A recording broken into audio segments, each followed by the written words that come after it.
بسم اللہ الرحمن الرحیم۔ السلام علیکم معزز ناظرین کرام، یوں تو آپ لوگوں نے سیدنا عبد القادر جیلانی کی بہت ساری کرامات اور بہت سارے معجزے سنے ہوں گے۔ ان میں سے ایک معجزہ، ایک کرامت میں آپ دوستوں کی خدمت میں آج اس ویڈیو میں پیش کرنے جا رہا ہوں۔ تو چلیے چلتے ہیں بنا ٹائم ویسٹ کیے ویڈیو کی طرف۔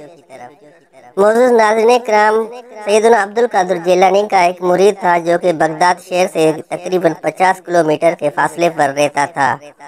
اس کے یہاں ایک بیٹی کی پیدائش ہوئی جس کے نہ ہاتھ تھے، نہ پاؤں تھے، نہ اس کی زبان تھی، نہ اس کی آنکھیں تھی۔ سمجھو کہ ایک جسم کا گوشت کا لوتھڑا تھا جو ہل جل نہیں سکتا تھا، بس اس کی سانسیں چل رہی تھی۔ وہ ہر طرح سے معذور اور مفلوج تھی۔ تو اس کی بیوی نے اسے کہا کہ آپ کا مرید تو کامل ہے، وہ مردوں کو بھی اٹھاتا ہے، آپ جاہیں سیدنا عبد القادر جیلانی رحمۃ اللہ علیہ کو ہمارے گھر آنے کی دعوت دیں۔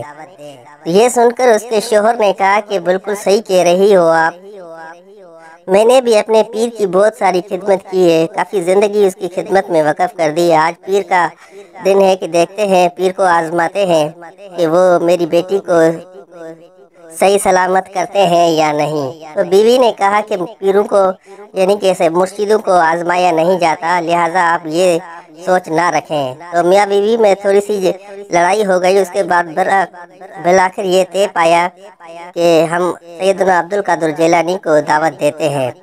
وہ دوسرے دن وہ اپنے گدھے پہ سوار ہو کر شہر بغداد کے سفر کے لیے نکل پڑے۔ جب شہر بغداد میں پہنچے تو دیکھا کہ سیدنا عبد القادر جیلانی رحمۃ اللہ علیہ ظہر کی نماز ادا کرنے کے بعد مصلی پر بیٹھے ہوئے تھے۔ وہ عاجزانہ طور پر ہاتھ باندھ کر عرض کی، قبلہ سائیں میں آپ کی خدمت میں ایک عرض لے کر آیا ہوں، اگر آپ کی اجازت ہو تو وہ عرض کروں۔ تو سیدنا عبد القادر جیلانی رحمۃ اللہ علیہ نے فرمایا، جی بولیں، کیا کہنا چاہتے ہو؟ تو وہ مرید کہنے لگا کہ میں آپ کو اپنے گھر آنے کی دعوت دینے آیا ہوں، لہٰذا آپ میری دعوت کو قبول کیجئے۔ تو کیونکہ سیدنا عبد القادر جیلانی رحمۃ اللہ علیہ جانتے تھے کہ یہ میرے پاس دعوت لے کر کیوں آیا ہے، اس نے اس کی دعوت قبول کرنے سے پہلے اپنی دونوں آنکھیں بند کر کے سر زمین کی طرف جھکا کر تھوڑی دیر کے لیے خاموش بیٹھ گئے، اور کچھ دیر خاموش ہونے کے بعد اپنی دونوں آنکھیں مبارک کھولی اور سر مبارک کو اٹھا کر بولے، مرید کو بولا کہ ٹھیک ہے، ہمیں تمہاری دعوت قبول ہے، آپ کل دعوت کی تیاری کرو، میں پورے قافلے کے ساتھ آپ کی دعوت کھانے آپ کے گھر آ جاؤں گا۔ مرید خوش ہو گیا اور اپنے گھر واپس چلا گیا۔ اپنی بیوی کو جا کر سارا ماجرا بتایا کہ سیدنا عبد القادر جیلانی رحمۃ اللہ علیہ نے ہماری دعوت کو قبول فرمایا ہے اور وہ کل ہمارے پاس آ رہے ہیں، لہٰذا اب ہمیں تیاری کر لینی چاہیے۔ تو بیوی بھی خوش ہو گئی کہ دیکھتے ہیں آپ کے مرید کتنے کامل اور پہنچے ہوئے ہیں، لہٰذا ان لوگوں نے اپنی تیاری شروع کر دی، اور دوسرے دن سیدنا عبد القادر جیلانی رحمۃ اللہ علیہ اپنے پورے قافلے کے ساتھ اس مرید کے گھر پہنچ گئے اور مرید کو کہا کہ جلدی سے ہمارے کھانے پینے کے لیے جو بھی آپ نے طعام تیار کیے ہیں وہ لے کے آؤ تاکہ ہم کھا کے پھر چلے جائیں اور دعا کریں۔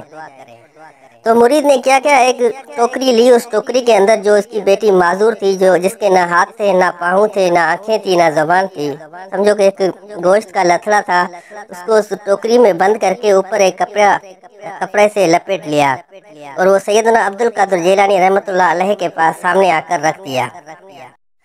جب سیدنا عبد القادر جیلانی رحمۃ اللہ علیہ نے اس ٹوکری سے وہ کپڑا ہٹایا تو دیکھا کہ ایک معذور بچی جس کے نہ ہاتھ ہیں، نہ پاؤں ہیں، نہ آنکھیں ہیں، نہ زبان ہے، وہ اس کے اندر پڑی ہوئی ہے۔ تو سیدنا عبد القادر جیلانی رحمۃ اللہ علیہ نے اپنے مرید سے کہا کہ یہ کیا ہے؟ تو وہ کہنے لگے، میرے مرشد سیدنا عبد القادر جیلانی، یہ پیدائشی ایسی ہے، کافی عرصہ ہو گیا ہے، ہم اس کی خدمت کر کر کے تھک گئے، نہ تو یہ مرتی ہے اور نہ یہ صحیح ہوتی ہے، اب میں آپ کو کھانا تب ہی دوں گا جب آپ اس کو صحیح سلامت اٹھاؤ گے۔ یہ بات سن کر سیدنا عبد القادر جیلانی رحمۃ اللہ علیہ مسکرا پڑے، اور مسکرانے کے بعد اس لڑکی کو بولا، اٹھ جا اللہ کے حکم سے۔ بس یہ بولنے کی دیر تھی کہ وہ لڑکی صحیح سلامت اٹھ کر کھڑی ہو گئی، اس کے پاؤں بھی صحیح ہو گئے، اس کے ہاتھ بھی صحیح ہو گئے، اس کی زبان، اس کی کان ہر چیز اس کی صحیح ہو گئی اور وہ اس کی زبان پر اللہ اللہ کا ورد جاری ہو گیا۔ یہ منظر دیکھ کر وہ میاں بیوی بہت خوش ہو گئے اور سیدنا عبد القادر جیلانی رحمۃ اللہ علیہ کے ہاتھ مبارک کو چومنے لگے۔ تو اس کے بعد سیدنا عبد القادر جیلانی نے اپنے مرید سے کہا کہ ٹھیک ہے، اب ہمارے لیے کھانا لے کے آؤ۔ تو مرید نے کہا نہیں مرشد، ابھی ایک اور شرط باقی ہے، جس پر سیدنا عبد القادر جیلانی نے فرمایا کیا ابھی ایک اور بھی ہے؟ وہ کیا ہے؟ تو مرید نے کہا کہ جب میں آپ کو دعوت دینے آیا تھا تب آپ نے دعوت قبول کرنے سے پہلے جو کچھ دیر خاموش ہو گئے تھے، گردن جھکا کر آنکھیں بند کر کے، اس کی کیا وجہ تھی؟ اس کے بعد آپ نے میری دعوت کو قبول کیا تھا۔ تو سیدنا عبد القادر جیلانی رحمۃ اللہ علیہ فرمانے لگے کہ مجھے پتا تھا کہ آپ مجھے اسی لیے دعوت دینے آئے ہو کہ آپ کی بیٹی معذور ہے، میں اس کے حق میں دعا کروں اور وہ صحیح ہو جائے۔ جب آپ میاں بیوی دونوں آپس میں گھر میں صلاح و مشورہ کر رہے تھے تو مجھے بغداد شہر کے اندر اس چیز کا پتہ چل گیا تھا، اور میں نے آپ کی دعوت قبول کرنے سے پہلے اللہ پاک کے بارگاہ میں دعا کی تھی کہ اگر اللہ پاک نے میرے ہاتھوں آپ کی بیٹی کی شفا رکھی ہے تو میں آپ کی دعوت کو قبول کرتا ہوں، اگر نہیں رکھی تو پھر میں آپ کی دعوت کو قبول نہیں کرتا۔ اور جب میں نے اللہ پاک کی بارگاہ میں دعا کی تو اللہ پاک نے مجھے کہا کہ میں ہر چیز پر قادر ہوں اور تو میرا بندہ عبد القادر ہے، تو اپنے اس مرید کی دعوت کو قبول کر لے اور میری طرف ہاتھ اٹھا کر دعا مانگنا تیرا کام ہے اور بچی کو صحیح سلامت اٹھانا میرا کام ہے۔ یہی وجہ تھی جب میں نے کچھ دیر کی خاموشی اختیار کرنے کے بعد آپ کی دعوت کو قبول فرمایا۔